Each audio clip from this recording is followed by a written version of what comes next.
Jean-Martin Fortier, le plus beau maraîcher du Québec. Oh. Ah, ben oui, ça commence comme ça.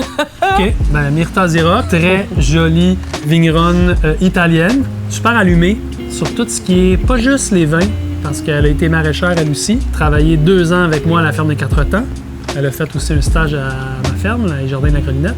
Puis elle a aussi un potager qu'elle entretient dans le vignoble de Fort-Adoré.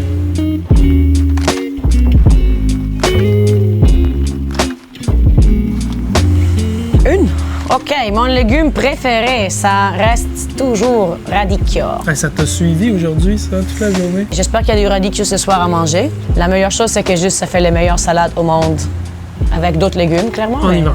Oui, c'est sa saison. Moi, ça a toujours été le mesclun. Fait que le mesclun, c'est plein de petites salades, des verdurettes. On peut mettre du radicchio aussi dedans, surtout en hiver. Puis, tu le manges dans le sac directement. Tu le manges dans le sac. Ouh! Ben, quelle belle question! J'aime bien le Terral d'Ego. C'est vrai. Je bois les vins de Fort-Adoré quand même depuis longtemps, depuis que je connais Myrta. Gamay, Beaujolais, le Morgan, c'est aussi une des bouteilles que j'ai choisies si j'ai le choix. Et Chenin Blanc. Patate bio importée ou patate conventionnelle locale? Non, conventionnelle locale, 100 000 $. Parce qu'il faut manger local, il faut manger en saison. Ça, c'est les bases.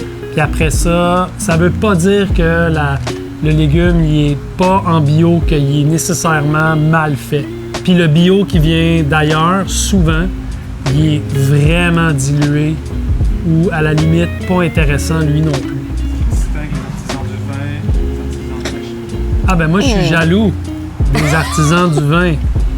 Parce que On est partout! Je trouve qu'ils ont tellement un grand rayonnement, puis une belle notoriété, puis ils ont des profils sur eux, ils ont des gens les visitent. Ils ont une carte de visite vraiment intéressante, tandis que les maraîchers n'est pas là dans notre industrie.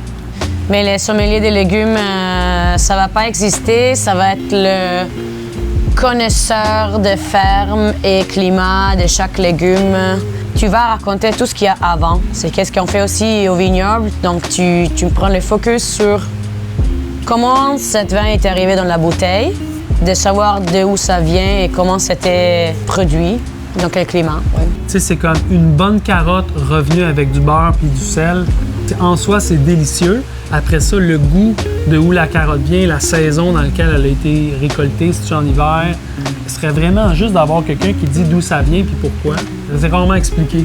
Qu'est-ce que je rêve pour l'avenir de la planète, c'est que tout le monde fait son petit potager. Ça peut être des légumes, ça peut être un arbre de fruits, ça peut être une vigne. Oui, de juste toucher la terre et se reconnecter. Je souhaite aux autres de renouer avec l'agricole, de renouer avec les saisons, de renouer avec tout le bien vivre, le bien manger, comme c'était avant aussi. Fait que moi, je souhaite le retour en avant.